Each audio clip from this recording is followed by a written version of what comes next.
Alors on considère maintenant toujours un quadrilatère A, B, C, D et on cherche à savoir si on prend des propriétés sur les diagonales de ce quadrilatère, est-ce qu'on arrivera à retrouver les quadrilatères particuliers qu'on a construits tout à l'heure en regardant les propriétés juste sur les côtés.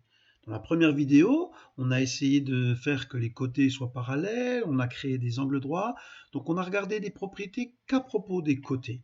Là, on va s'intéresser aux propriétés des diagonales. Donc on va construire les diagonales, la diagonale AC, la diagonale BD.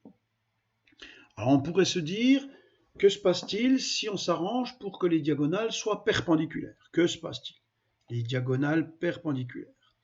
Eh bien, on obtient une figure particulière que certains appellent un cerf-volant, mais ça reste un quadrilatère quelconque. Il n'a pas, quelquefois on appelle ça un cerf-volant, mais d'un point de vue mathématique, il n'a pas de propriété particulière. À part le fait qu'il a ses diagonales perpendiculaires, ben, ça ne rajoute aucune propriété sur les côtés et sur les angles. Alors, regardons maintenant les milieux. Essayons de construire les milieux de ces deux diagonales. Donc le milieu de la première diagonale qui est ici, et puis le milieu de la deuxième diagonale.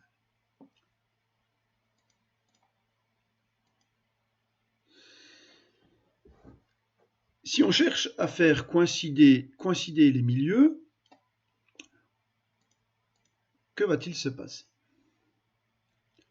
Eh bien, on obtient un quadrilatère particulier que vous reconnaissez, on obtient un parallélogramme. Lorsque vous imposez aux diagonales qu'elles se coupent en leur milieu, eh bien, automatiquement, les côtés opposés 2 à 2 du quadrilatère sont parallèles. C'est-à-dire qu'un quadrilatère qui aurait ses diagonales qui se coupent en leur milieu, ça veut dire quoi? Ça veut dire que le milieu I de la diagonale AC et le milieu J de la diagonale BD, eh bien ces deux points I et J sont confondus. Eh bien quand les deux milieux des diagonales sont confondus, le quadrilatère devient automatiquement un parallélogramme. Alors reprenons maintenant un parallélogramme. Donc je vais simplement effacer cette figure. Et je vais reconstruire maintenant un parallélogramme. Donc je vais le construire en utilisant cette propriété qui dit que les diagonales d'un quadrilatère, d'un parallélogramme se coupent en leur milieu. Donc je place un point qui va être le milieu des deux diagonales. Donc je vais le renommer, je vais l'appeler I, ce point, ça sera le milieu des diagonales. Et je vais placer le point A ici. Et la première diagonale, donc, elle aura pour centre le point I. Donc je vais placer le symétrique, je prends une symétrie centrale, le symétrique du point A par rapport au point I, j'obtiens le point A', et je fais pareil maintenant avec un deuxième point B que je vais placer là par exemple, et je fais le symétrique du point B par rapport à I, et j'obtiens le point B'. Alors, il me reste à renommer les points pour retomber sur un quadrilatère ABCD. Je renomme ce point C, je renomme ce point D.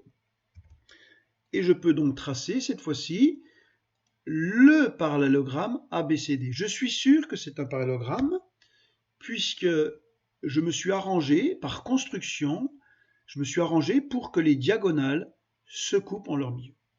Alors, ces diagonales, je vais les représenter. D'abord, j'efface les étiquettes ici, je ne les affiche pas pour que la figure soit propre. Là, je remets donc les diagonales, la diagonale AC et la diagonale BD. Alors, comme j'ai construit ma figure sur GeoGebra de telle façon que les diagonales se coupent nécessairement en leur milieu, je peux très bien changer toutes les positions des points ABC, j'aurai toujours un parallélogramme. J'ai obligé les deux diagonales à se couper en leur milieu. Alors maintenant, essayons de refaire comme tout à l'heure et essayons de s'arranger pour que les diagonales soient perpendiculaires. Donc si on a un parallélogramme qui a ses diagonales perpendiculaires, que se passe-t-il? Eh bien là, on obtient une figure que vous reconnaissez bien, c'est un losange. Donc automatiquement, si vous avez un parallélogramme qui a ces deux diagonales perpendiculaires, ça devient automatiquement un losange. Pas besoin de vérifier que les quatre côtés sont de même longueur.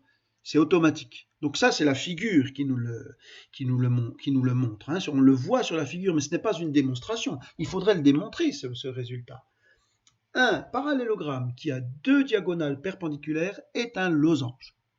Voilà une belle démonstration. Alors, revenons à un parallélogramme quelconque et interrogeons-nous si on s'arrange pour que les diagonales aient la même longueur. Donc, arrangeons-nous pour que les diagonales aient la même longueur. On va mettre sur GeoGebra la longueur de la diagonale AC et on va mettre la longueur de la diagonale BD.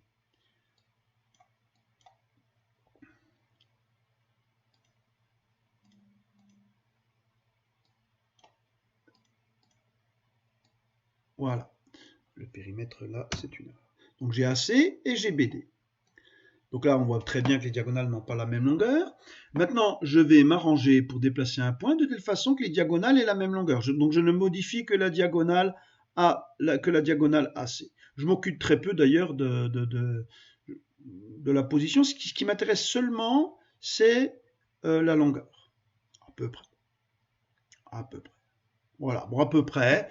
Eh bien, vous observez, alors c'est pas exactement vrai, donc cette figure-là, si on prenait un rapporteur et qu'on mesure les angles des sommets A, B, C ou D, eh bien, on n'obtiendrait pas 90 degrés. Mais on imagine en fait que si on y était bien arrivé, eh bien, on aurait obtenu un rectangle. En fait, qu'est-ce qui se passe? Si vous avez un parallélogramme qui a deux diagonales de même longueur, alors ça devient automatiquement un rectangle. Pas besoin de vérifier que les quatre angles droits font 90 degrés. C'est automatique. Là encore, ça serait une démonstration. Il faudrait le démontrer. Nous ne faisons avec GeoGebra que de l'observer. Mais est-ce que c'est toujours vrai? C'est là où les mathématiques font des démonstrations. Donc, je résume. Si vous mettez un angle droit, vous avez un losange. Donc vous prenez un parallélogramme, vous mettez un angle droit sur les diagonales, vous avez un losange. Vous prenez un parallélogramme, vous vous arrangez pour que les diagonales aient la même longueur et vous obtenez un rectangle. Et maintenant, si vous faites les deux, vous mettez un angle droit et vous mettez la même longueur, eh bien vous obtenez, vous